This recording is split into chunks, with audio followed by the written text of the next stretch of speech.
toutes et à tous l'équipe, j'espère que vous allez bien. Pour cette nouvelle vidéo, on va s'intéresser à la quatrième rencontre de cette Coupe du Monde 2026, en l'occurrence États-Unis-Paraguay, le troisième et le dernier pays organisateur à faire son entrée en lice, après le Mexique qui a battu l'Afrique du Sud, après le Canada qui a fait un score de parité face à la Bosnie. C'est les États-Unis, le troisième organisateur de cette Coupe du Monde, qui va affronter le Paraguay pour le groupe D à 3 heures du matin. Ça sera donc le 13 juin 2026 dans la nuit du 12 au 13.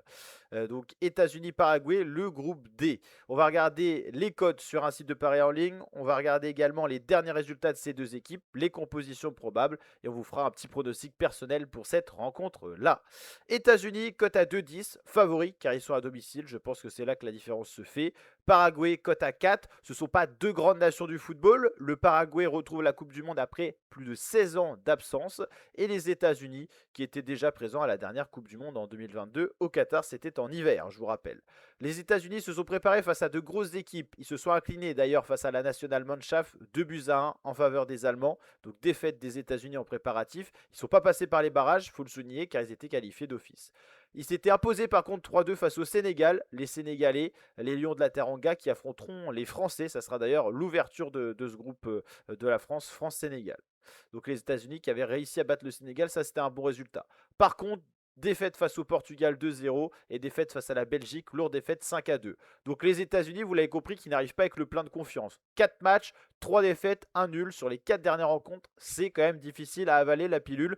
Les États-Unis n'arrivent pas avec une grande confiance. Ça n'a jamais été leur spécialité, le football. Ils étaient quand même de mieux en mieux ces derniers temps. Et puis là, c'est un peu la dégringolade. Après, nuance qu'il faut quand même souligner, c'est qu'ils ont affronté de grosses nations, hein. Ils ont affronté l'Allemagne, ils ont affronté le Sénégal, ils ont affronté le Portugal et ils ont affronté quand même la Belgique. Ils n'ont pas affronté les derniers du classement FIFA. Le Paraguay, plus en confiance, mais voilà, ils ont affronté de petites équipes. 4-0 face au Nicaragua, c'était pour se mettre en place pour les Paraguayens.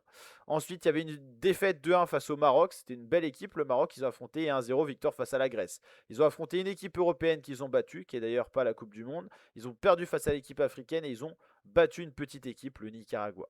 Donc voilà, deux équipes qui arrivent avec des confiances différentes, mais ils n'ont pas affronté les mêmes adversaires.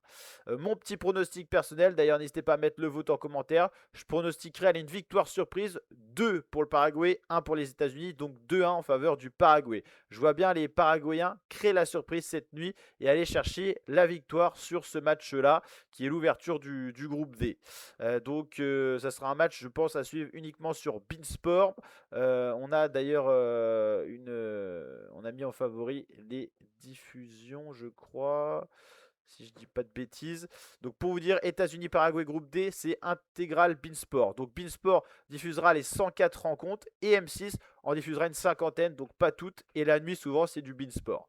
Moi, la petite strat que j'ai, c'est que je regarde pas forcément, là, ça sera à 3 heures du matin, mais je mets un réveil quand même. Si je suis en forme, je regarde. Si je suis pas en forme, juste je lance le match, je mets sur pause et je regarde le lendemain.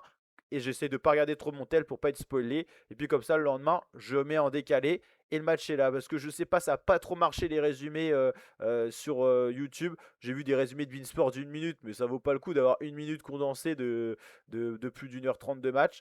Donc, et puis sinon, vous avez ma chaîne YouTube. Donc n'hésitez pas à vous abonner, vous retrouverez le résumé complet, le plus détaillé possible, pour vous faire revivre cette rencontre. Donc le groupe D, États-Unis, Paraguay, il y a également Australie, Turquie dans ce groupe-là, pour faire un parallèle. Si on regarde un petit peu les États-Unis, donc participation consécutive 2, on l'a dit, ils étaient là en 2022. Ils avaient échoué au stade des huitièmes de finale, mais ils avaient quand même été en phase éliminatoire. C'est leur 12e Coupe du Monde, donc c'est pas rien pour les États-Unis, ils sont quand même présents depuis un moment. Le Paraguay, on l'a dit, ça fait 16 ans qu'on les a pas vus en Coupe du Monde. On va d'ailleurs voir un petit peu quand ils se sont qualifiés.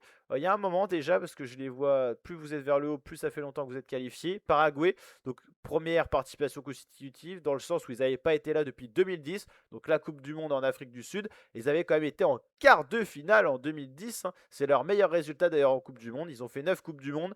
C'est vrai que ça a été à un moment une équipe dangereuse et ces dernières années, le Paraguay en a perdu. Et donc là, ils assurent leur retour dans la Coupe du Monde en finissant 6e de la zone Amérique du Sud. C'est pas glorieux non plus, hein.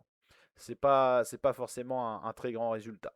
Donc États-Unis-Paraguay, pour demain et on aura en soirée Qatar-Suisse au même horaire que Canada-Bosnie pour le groupe B d'ailleurs.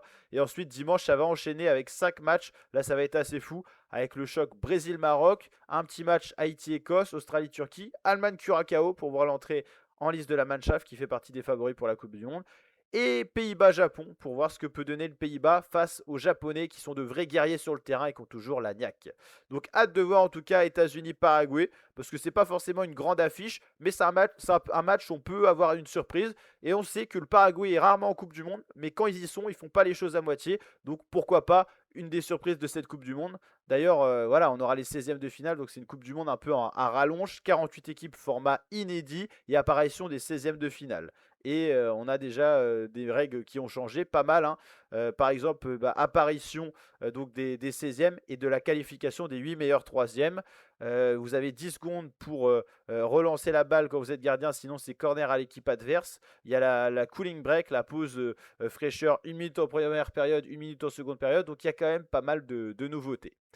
Donc voilà, l'équipe, n'hésitez pas à liker, partager, vous abonner. Intégrale Coupe du Monde, vous êtes sur la bonne chaîne YouTube. N'hésitez pas à vous abonner, c'est gratuit. Et on va kiffer ensemble pendant plus d'un mois et demi. Et en parallèle, vous avez le cyclisme à suivre sur la chaîne YouTube. Donc voilà, il y a beaucoup de choses à suivre.